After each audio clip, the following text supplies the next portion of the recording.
Hi అండి. నమస్తే. తెలుగు నవలా శ్రోతలకు లక్ష్మి కథల ప్రపంచానికి స్వాగతం. డి కామేశ్వరి గారు రచించిన తీరం చేరిన నావా అనే నవలను వింటున్నాం కదండి. ఈరోజు ఈ వీడియోలో మనం 3వ భాగం వినేద్దామండి. ఆ మర్నాడు ఉదయం వాణి చకచకా పనులు పూర్తి చేసుకుని 9 గంటలకల్లా తయారైపోయింది. ముస్తాబై వచ్చిన వాణిని చూసి అనసూయమ్మ, ఇంకాస్త మంచి చీర కట్టుకో అమ్మా, ఈ ఇంటి కాబోయే కోడలివి కదా, అంతా ఏదన్నా అనుకుంటారు అందావిడ వాణి కట్టుకున్న వాయిల్ చీర చూసి. ఆ మాటకి వాణి మొహం వాడిపోయింది. వాణికి మంచి చీరలు లేవేమో అన్నది చప్పున స్ఫూరించింది అనసూయమ్మ గారికి. వెంటనే సీతమ్మని పిలిపించి పద్మావతి చీరల దొంతరలో నుంచి ఖరీదైన ఓ చీర తెప్పించింది. వాణి వద్దంటున్నా ఇష్టం లేకపోయినా ఆ చీరను వాణికి కట్టబెట్టింది. చీర కట్టుకుని తలలో కనకంబరమాలతో వచ్చిన వాణిని చూసి సంతృప్తిగా తలాడించింది. చక్కగా ఉన్నావు, ఎంత మార్పు వచ్చింది నీలో అంటూ అనసూయమ్మ వాణి చేతులకి ఉన్న మట్టి గాజులని, బోసిగా ఉన్న మెడని చూసి, సీతమ్మ, ఆ బీరువా తీసి నా నగల పెట్టి తీసుకురా అంది. అయ్యో వద్దండి, ఇప్పుడు అవన్నీ ఎందుకు, పెళ్ళవలేదుగా, వద్దండి. అనసూయమ్మ వాణి మాటలు వినలేదు. తన నగల పెట్టె తీసి 2 పేటల మంచు ముత్యాల దండ మెడలో వేసి ఆ గాజులు తీయించి ముత్యాల గాజులు చేతికి వేసింది. ముత్యాల దిద్దులు పెట్టింది. అప్పుడే పెళ్లికల వచ్చేసింది అమ్మగారు అంది సీతమ్మ. వాణి సిగ్గుపడింది. అనసూయమ్మ సంతృప్తిగా, ఆడపిల్లకి బట్టలు నగలే కడమరి, ఇప్పుడు చూసుకో అద్దంలో అంది నవ్వుతో. బండి వచ్చిందమ్మగారు, మాలి వచ్చి చెప్పాడు. సరే వెళ్ళు, సాయంత్రం తొందరగా వచ్చాయి, అట్టే ఆలస్యం చేయకుండా, ముత్యాలు వస్తుందిగా నీతో అంది అనసూయమ్మ. వాణి తల ఊపి బయలుదేరి బయటికి వచ్చింది. మరో 3/4 గంటలో బండి కిషోర్ ఇంటి ముందు ఆగింది. అది డాబా ఇల్లు. ముందు విశాలంగా ఉన్న వరండా, ఇంటి ముందు కంచెలతో కట్టిన ఆవరణలో శ్రద్ధగా పెంచిన రకరకాల పూల మొక్కలు ఉన్నాయి. వరండాలో వాలు కుర్చీలో పడుకుని పేపర్ చదువుతున్న కిషోర్ బండి ఆగగానే అందుకోసమే ఎదురు చూస్తున్న వాడిలా చటుక్కున లేచి మెట్లు దిగి బండి దగ్గరికి వచ్చేశాడు. వచ్చారా, రండి రండి అన్నాడు ఆదరంగా ఆహ్వానిస్తూ. బండి దిగడానికి అవస్థపడుతున్న వాణికి చటుక్కున చెయ్యి అందించాడు కిషోర్ నవ్వుతూ. అతని చెయ్యందుకుని సిగ్గుపడుతూ దిగింది వాణి. వాణి ముస్తాబుని ఆశ్చర్యంగా చూశాడు కిషోర్. అతని చూపులలో ఆశ్చర్యం, మెచ్చుకోలు చూసి వాణి సిగ్గుతో మొహం తిప్పుకుంది ఇబ్బందిగా. బండి ఆగిన చప్పుడుకి ఇంట్లో నుంచి కిషోర్ తల్లి రుక్మిణి, చెల్లెలు రేణుక బయటికొచ్చారు. అమ్మాయిని లోపలికి తీసుకురాకుండా గుమ్మంలోనే నిలబెట్టి, ఏమిట్రా మాటలు, రామ్మ లోపలికి అందావిడ అభిమానంగా. రేణు ముందుకు వచ్చి వాణి చేయి పట్టుకుని స్నేహపూర్వకంగా చూస్తూ, అన్నయ్య, ఇంకా నీ పని అయిపోయింది, నీ వెళ్ళవతలకి అంది కొంటెగా నవ్వి వాణిని లోపలికి తీసుకుని వెళ్తూ. వాణిగారు, నాకంటే ఎక్కువ చదివిందని దీనికి ఎంత లెక్క అనుకున్నారు, మాట్లాడితే బిఎస్సీ అంటుంది, సంతకం చేసిన రేణు బిఎస్సీ అని రాసుకుంటుంది అన్నాడు కిషోర్ చెల్లెల్ని ఆట పట్టిస్తూ. రేణు ముసుముసు నవ్వులు నవ్వింది. నీకెందుకంత అసూయ, నిన్నెవడన్నా చదివి పాస్ అవ్వద్దన్నాడా, మెట్రిక్ 3 సార్లు డింకి కొట్టించావు వెక్కిరించింది.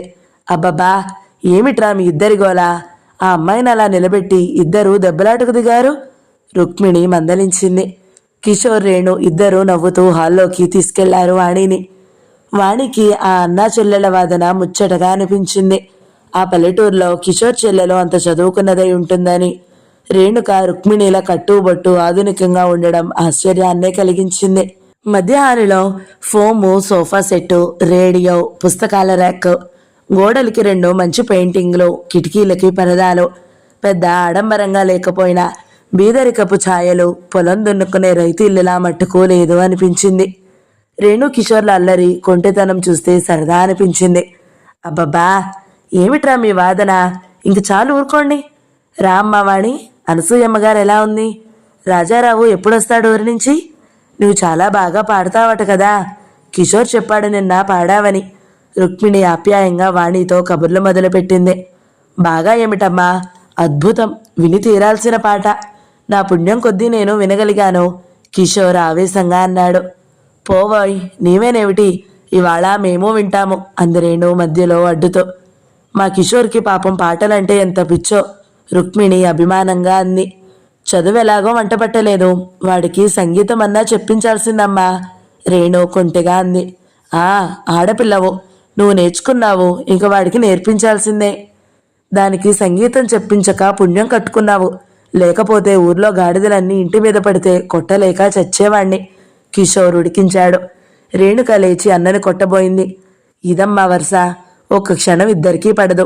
వాదించుకుంటూ దెబ్బలాడుకుంటూ ఏడిపించుకుంటారు చిన్నపిల్లల్లాగా. ఎక్కడైనా ఇలా చూసావా? రుక్మిణి ఆప్యాయంగా ఇద్దరి వంక చూస్తూ వాణితో అంది. మాట్లాడుతూ ఉండండి, భోజనం ఏర్పాటు చేస్తాను అంటూ రుక్మిణి లోపలికెళ్ళింది. మిమ్మల్ని చూస్తుంటే చాలా సరదాగా ఉంది. ఈ 4 రోజుల నుంచి ఒంటరిగా ఉండి ఎంత బోర్ కొట్టిందో. నిన్న మీరు వచ్చాక కాస్త ఊసిపోయింది. ఇవాళ సరే వాణి సంతోషంగా అంది. థ్యాంక్స్, మా కంపెనీ మీకు నచ్చినందుకు. మీరు ఒంటరిగా ఉన్నారని ఇవాళ ఇలా ప్రోగ్రాం వేశాను. మీకోసమే కాదు, ఇందులో నా స్వార్థమూ ఉంది. మరోసారి పాట వినాలని కిషోర్ అన్నాడు. అబ్బా అన్నయ్య, ఇంత పొగుడుతున్నాడంటే మీరు నిజంగానే బాగా పాడతారన్నమాట. ఏది, భోజనాలు చేసే లోపల మచ్చు చూపకూడదు, రేణు అంది. ఆవిడ కాస్త రెస్ట్ తీసుకొని అలా కూర్చోపోతే వెళ్ళి అమ్మకి హెల్ప్ చేయకూడదు అన్నాడు కిషోర్. ఏం ఏకాంతం కావాలా ఏమిటి, నన్ను తరుముతున్నావు? ఏమండోయ్ వాణిగారు, మా అన్నయ్యని నమ్మకండి. వాడు చాలా ప్రమాదస్తుడు. మనుషులని మిస్మరిజం చేసేస్తాడు, మనసులో మార్చేస్తాడు. వాణి మొహం సిగ్గుతో కందింది. కిషోర్ మొహం కూడా ఎర్రబడింది. షటప్, ఏమిటా వాగుడు, అర్థం పర్థం లేకుండా కసిరాడు కోపంగా. అన్న మొహంలో కోపం చూసి రేణుక నాలిక కొరుక్కుని, సారీ మర్చిపోయాను, మీరు వాగ్దత్తలైపోయారు కదా, అందులో రాజారావు గారికి అంది చిలిపిగా. వాణి ఇబ్బందిగా కూర్చుంది. రేణు చాలా చిలిపిగా చలాకీగా మాట్లాడడం నచ్చింది, కానీ ఇలా మాట్లాడుతుంటే సిగ్గో మొహమాటమో తెలియని భావానికి లోనయింది. కిషోర్ అది గుర్తించాడు. మీరు దాని మాటలు పట్టించుకోకండి, అది వాగుడుకాయ్, ఏం మాట్లాడుతుందో దానికే తెలీదు. గోలగోలగా అన్నా చెల్లెళ్ళు మాట్లాడుకుంటుంటే వాణి సరదాగా వింటుంది. రెండర్రా, మీ ఇల్లు బంగారంగాను, ఆ వచ్చిన అమ్మాయితో మాట్లాడడం లేదు, మంచి లేదు చెడ్డ లేదు, మీ వాదనే సరిపోతుంది. ఆ అమ్మాయి విసిగెత్తి పారిపోతుంది. లేచిరండి భోజనాలకి. రుక్మిణి వచ్చి కసిరింది. అవునవును, టూ మచ్ అయితే వాణిగారు ఇంకా మా మొహం చూడరు. ఏయ్, నీవింక నాతో మాట్లాడొద్దు, పదండి వాణిగారు, భోంచేద్దాం, మరిద్దరం జట్టు అంటూ రేణుక వాణి చేపట్టి లేవదీసుకునెళ్ళింది. కిషోర్ నవ్వుతూ వెంబడించాడు. భోజనాల గదిలో డైనింగ్ టేబుల్ కాకపోయినా మామూలు కాస్త పెద్ద టేబుల్ మీద ప్లాస్టిక్ గుడ్డ వేసి ఉంది. 4 గాడ్రేజ్ కుర్చీలున్నాయి. మీరిక్కడ అంటూ రేణు తన పక్కన కూర్చోబెట్టింది వాణిని. ఎదురుగా కిషోర్ కూర్చున్నాడు. మీరు రండి అంది వాణి రుక్మిణితో. రా అమ్మా, వడ్డించడానికి ఏముంది, రోజులా టేబుల్ మీద పెట్టేయి, వాణిగారేగా అన్నాడు కిషోర్. 4వ కంచంలో కూడా వడ్డించే కూర్చుంది రుక్మిణి. అబ్బో, పల్లెటూరైనా మీరు డైనింగ్ టేబుల్స్ అవి వాడుతున్నారే అంది వాణి చనువుగా. పల్లెటూరైతే మేం మనుషులం కాదేమిటండోయ్, మీ పట్నం వాసనలు మా దాకా వచ్చాయి. ఇంతకీ ఈ మాత్రం దానికి పట్నం పల్లె ఏముంది, ఎవరి సదుపాయం వారిది అన్నాడు కిషోర్. మా అన్న అంటే చదువు సంధ్య లేని పల్లెటూరు బయట, కానీ నేను లేనటండి. సెలవులకు వచ్చినప్పుడల్లా పట్నంలో చూసినవన్నీ నేర్చుకుని వచ్చినవన్నీ అలా అమలులో పెట్టడానికి అంది రేణు అన్నని కవ్విస్తూ. రుక్మిణమ్మ నవ్వింది. వాడు పట్టుపట్టి వీల్లేదని దాన్ని పంపి చదివిస్తే ఈరోజు చూడమ్మా, వాడినే పల్లెటూరు బయటనే వరకు వచ్చింది. అన్నా చెల్లెళ్ళిద్దరూ వాదించుకుంటూనే వాణిని ఇది తిను అది తిను అని బలవంతం పెడుతూ వాణి వద్దన్న ఇద్దరూ చెరోవైపు నుంచి ఆమె కంచంలో తామే వడ్డించసాగారు. బాబోయ్, నేనేమన్నా మనిషినా మాననా అని అంది గోల పెడుతూ వాణి. వాణి అవస్థను చూసి, ఒరేయ్ మీ ఇద్దరు ఊరుకోండి, ఆ అమ్మాయికి ఏం కావాలో నేను చూస్తాను. కాసేపు నోరు కట్టుపెట్టి సావకాశంగా అమ్మాయిని తిననిస్తారా? రుక్మిణి కాస్త గట్టిగా మందలించగానే ఇద్దరూ గప్చుప్పయ్యారు. ఏమిటండి ఇన్ని రకాలు చేశారు? అనవసరంగా మీకు శ్రమ ఇచ్చాను, మామూలుగా వండాల్సింది అంది వాణి. ఏదమ్మా, ఏం చేశాను? మొదటిసారి వచ్చావు, కాస్త తీపి చేశాను. అదిగో మరి ఆ పాయాసం వదిలేయకు, ఈ 2 పెరుగు గారెలు తినాల్సిందే. రుక్మిణి అభిమానంగా ఆప్యాయంగా వడ్డిస్తూ అంది. వారి అభిమానాన్ని కాదనలేకే ఎక్కువే తింది వాణి. ఆ ఇంట్లో ఆ చిన్ని సంసారం, వారి మధ్య ఉన్న అనుబంధం, అనురాగం వాణికి ఎంతో నచ్చింది. వీళ్ల మధ్య కూర్చుంటే ఈ ముచ్చటైన చిన్న సంసారంలో తను ఒకరే ఉంటే ఎంత బాగుండేది అనిపించింది ఆ క్షణంలో వాణికి. అరే, హఠాత్తుగా ఏమిటిలా మూడీగా అయిపోయారు? మా కంపెనీ బోర్ కొట్టి ఇలా ఎలా పారిపోవడం వీళ్ళ మధ్య నుంచి అని ఆలోచిస్తున్నారా ఏమిటి? రేణు హాస్యంగా అంది. చచా, అది కాదు. నిజం చెప్పమన్నారా? మీ కంపెనీ సాయంత్రం వరకే అనుకుంటే బాధ అనిపిస్తుంది. నిజంగా మీలో నేను ఒకరైతే ఎంత బాగుండేది అనుకుంటున్నాను. మీ ఆదర అభిమానాలు చూశాక వాణి గొంతులో నిజంగానే బాధ వినిపించింది. అరే, ఎలాగా? చక్కగా మీరు మగవారు అయ్యుంటే నేను పిల్లాడేసి ఇంటర్లుండి చేసేదాన్ని. పోని మా అన్నయ్యకి చేసేసి వదినగా చేసుకుందామంటే కొంప మునిగినట్టు రాజారావు గారితో పెళ్లి నిర్ణయం అయిపోవాలా?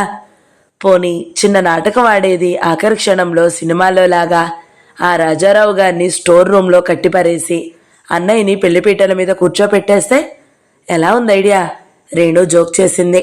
ఆ మాటలకి వాణి మొహం సిగ్గుతో ఎర్రబడిపోయింది. చటుక్కున కిషోర్ వంక చూసింది. ఇద్దరి చూపులు కలుసుకున్నాయి. కిషోర్ తత్తరపడి చూపులు మరల్చుకుని ఎర్రబడ్డ మొహంతో, అమ్మా, ఆ రేణు నీ రెండు తగిలి నోటుకొచ్చినట్టు మాట్లాడకుండా ఉంటుంది అన్నాడు గంభీరంగా. రుక్మిణి, రేణు, ఏమిటా మాటలు? హాస్యానికన్నా హద్దు పద్దు ఉండాలి మందనించింది. వాణి, ఏమనుకోకు, దాని మాటలు అలాగే ఉంటాయి.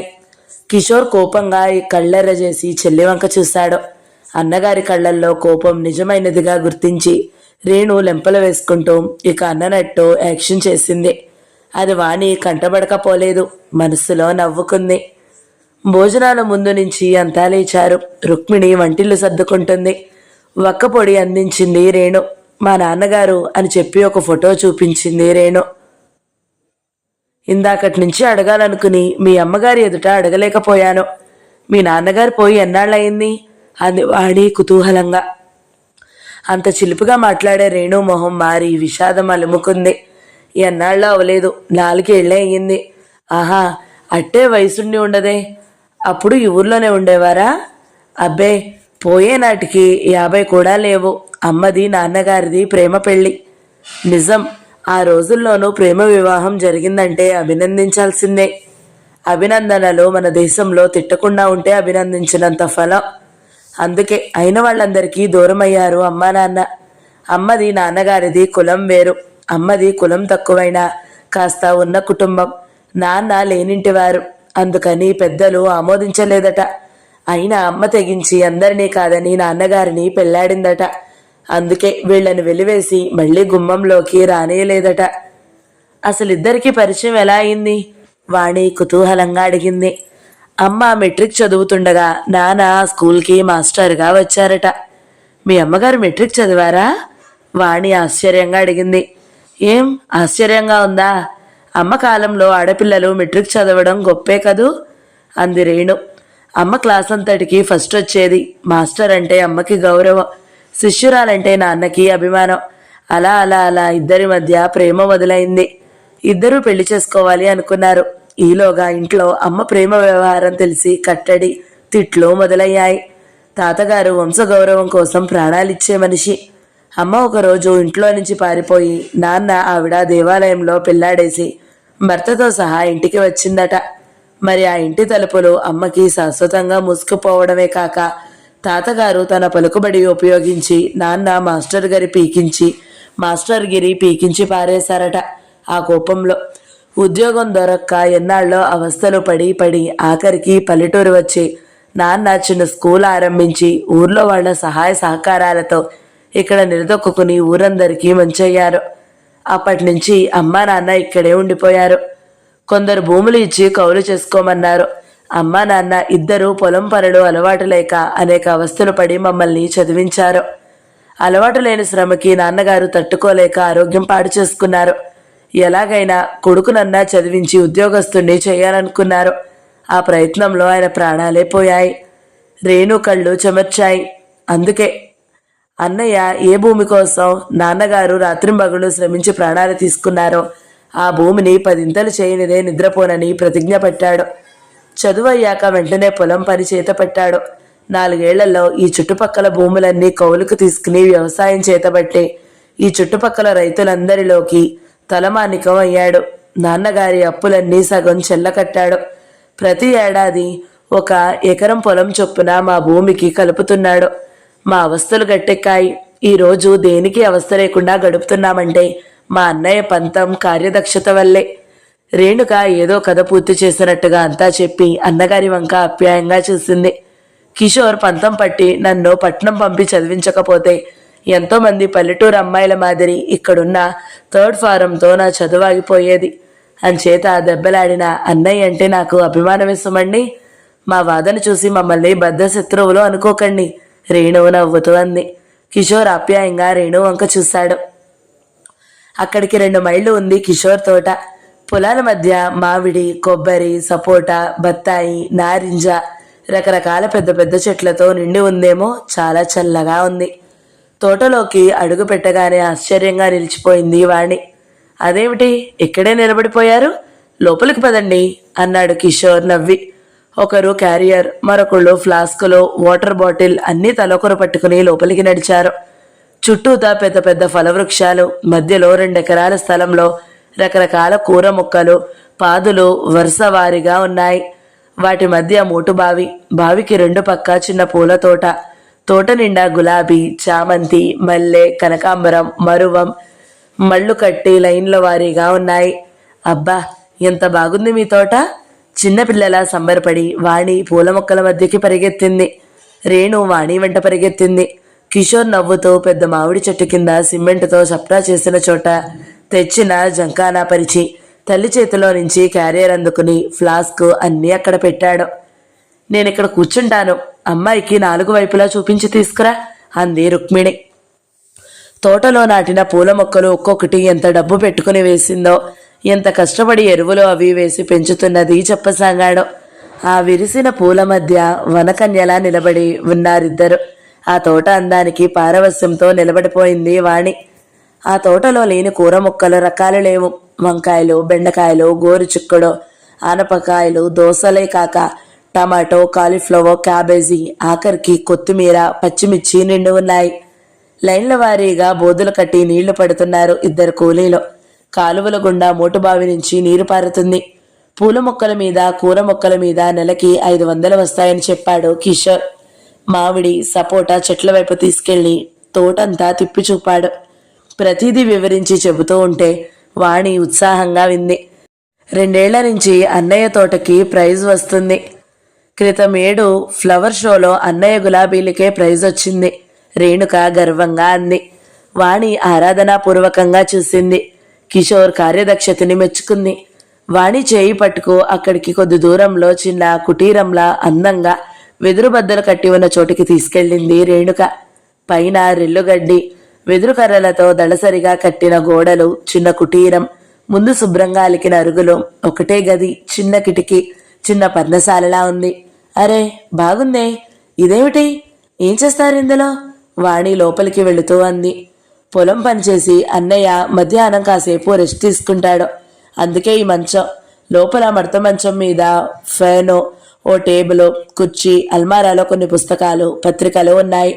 పొలంలో పంట కోతకి వచ్చిందంటే రాత్రిలో ఇక్కడే పడుకుంటాడు అన్నయ్య, రేణు వివరించింది. చాలా బాగుంది, హాయిగా ఎయిర్ కండిషన్ గదిలా ఉంది, మెచ్చుకుంది వాణి.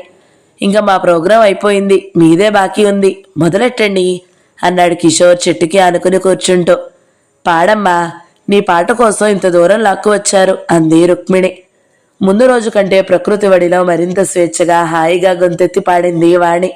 ఆ గానామృతం సేవిస్తూ పరవశించినట్లు పూల మొక్కలు తలలూచాయి. చిరుగాలికి మామిడి మొక్కలు ఆకులు గలగల్లాడాయి పక్కా వాయిద్యంలాగా.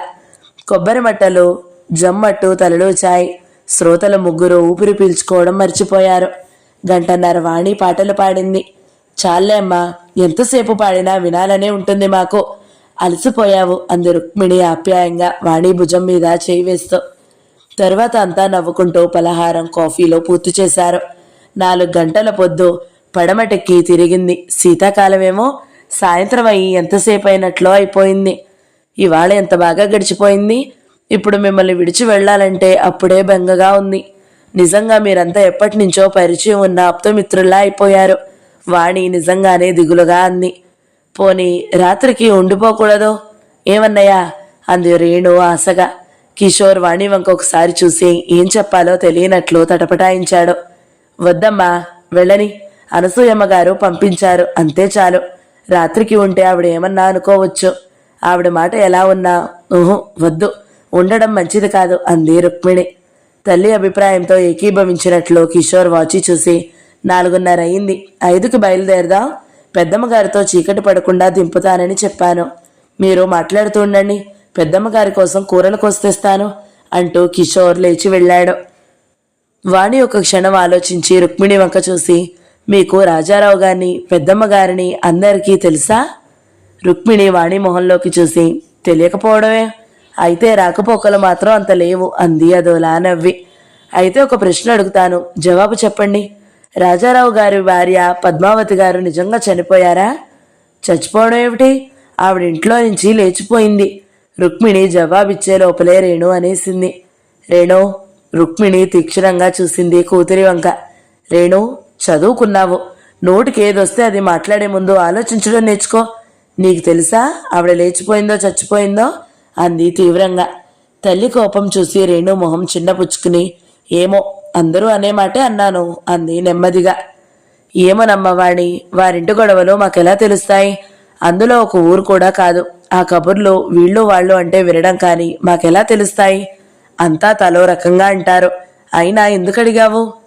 వాణి కన్నతల్లితో చెప్పుకున్నట్టు తన మనసులోని సందేహాలు, భయాలు, పనివాళ్ల మాటలు అన్నీ అమాయకంగా రుక్మిణితో చెప్పేసింది. మీరేమనుకుంటే అనుకోండి అమ్మా, నీవు తిట్టినా సరే, వాణికేం కర్మ రాజారావు గారిని రెండో పెళ్లి ఎందుకు చేసుకోవాలి? వాణికేం లోటు? అసలు మీరు ఎలా ఒప్పుకున్నారో నాకు అర్థం కావడం లేదు. మీకిద్దరికీ ఎంత తేడా ఉంది వయసులో. ఎంత డబ్బుంటే మాత్రం ఏమిటి? రేణుక తన అయిష్టాన్ని కుండబద్దలు కొట్టినట్టు చెప్పేసింది. రుక్మిణి గాబరాక, నీ మొహం, నోరు మూసుకో. నీ అభిప్రాయం ఎవరూ అడగలేదు. వాణి బాగోగులు చూడడానికి వాళ్ళ పెద్దవారున్నారు. వాళ్ళ ఇబ్బందులేమిటో చెప్పినంత సులువు కాదు ఆడపిల్ల పెళ్లి. సర్ది మాట్లాడసాగింది. రేణు మాటలతో వాణి మనసు మరింత కృంగిపోయింది. వాణి వాడిపోయిన మొహం చూసి రుక్మిణి ఆప్యాయంగా భుజం మీద చేయి వేసి, అదేమిటి దిగులు పడుతున్నావా? లోకులు కాకులు ఏదో అంటారు, అవన్నీ మనసులో పెట్టుకోకు, అన్నీ చక్కబడతాయి ఓదార్పుగా అంది. కిషోర్ కూరలు కొన్నియో బుట్టలో పెట్టించి తీసుకుని వచ్చాడు. వెళ్దామా ఇంకా అన్నాడు వాణి వంక చూసి. మౌనంగా అందరూ బండెక్కారు. తోవలో రేణు మాత్రం ఏదో అప్పుడప్పుడు అంటూ ఉండేది. వాణి పరధ్యానంగా అన్యమనస్కంగా ఊకొడుతూ కూర్చుంది. ఇంటి ముందు బండి ఆగగానే, మళ్ళీ లోపలికెందుకు, వెళ్ళిపోతానింకా అంది వాణి. ఆహా, అలా కాదు, దిగి వచ్చి పసుపు కుంకుమ తీసుకెళ్దు గాని రా అమ్మా అంది రుక్మిణి. వాణి కాదనలేక దిగింది.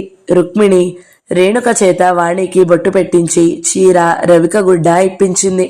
ఇదేమిటండి, ఇవన్నీ ఏమిటి అంది మొహమాట పడుతూ వాణి.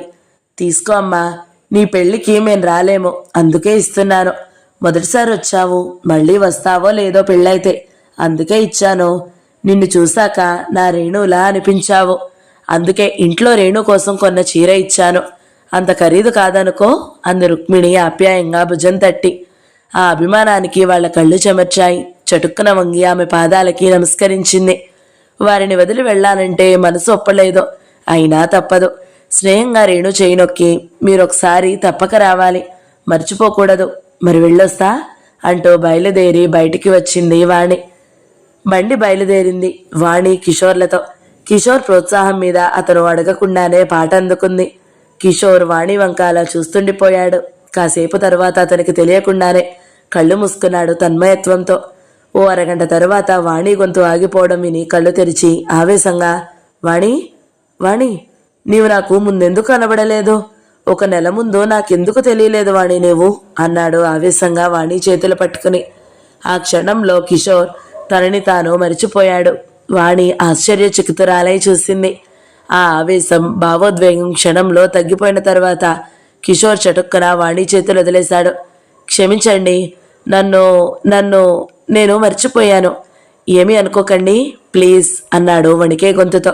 జేబులో నుంచి రుమాలు తీసి మొహం అంతా తుడుచుకుని, హే అంటూ ఎడ్లని వదిలిస్తూ లేచి తొట్టులోకి వెళ్ళి కూర్చున్నాడు. అతని ఆవేశం అర్థమైంది వాణికి. కిషోర్ మాటలకి అర్థం తెలిసాక ఆమె గుండెలో బరువెక్కి దిగులుగా కూర్చుంది. కిషోర్, అవును కిషోర్, నీవు నాకెందుకు ముందు కనబడలేదు? కిషోర్ ముందు తెలిసి ఉంటే ఎంత బాగుండేది. ఇప్పుడు ఏం లాభం? టూ లేట్ అయిపోయిందా? ఎన్నడూ లేనంత దిగులు అనిపించింది వాణికి. బండి ఇల్లు చేరే వరకు ఇద్దరూ ఏమీ మాట్లాడలేదు.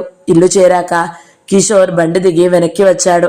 వాణి బండి దిగి కిషోర్ మొహంలో ఏదో వెతుకుతున్నట్లు చూసింది. కిషోర్ ఈ అరగంటలో మళ్ళీ మామూలయ్యాడు. వస్తాను. థ్యాంక్స్. లోపలికి వస్తే ఆలస్యం అయిపోతుందని రాలేదని పెద్దమ్మగారికి చెప్పండి. మరి వెళ్ళనా అంటూ వాణి వంక చూశాడు. వాణి కిషోర్ మొహంలో భావం వెతక ప్రయత్నించి విఫలరాలయ్యింది. ఏమీ మాట్లాడలేక తల ఊపింది. బండిలోంచి కూరల బుట్ట దింపి వరండాలో పెట్టాడు. మళ్ళీ ఎప్పుడు అంది వాణి నెమ్మదిగా. కిషోర్ సందిగ్ధంగా వస్తాలేండి, రేణు నేను అంటూ గబగబా బండిలో కూర్చున్నాడు. వాణి బరువుగా ఇంటిలోకి అడుగుపెట్టింది. తీరం చేరిన నావ 3వ భాగం సమాప్తం. ఈ వీడియో మీకు నచ్చినట్లయితే లైక్ చేయండి, షేర్ చేయండి, మంచి కామెంట్ పెట్టండి.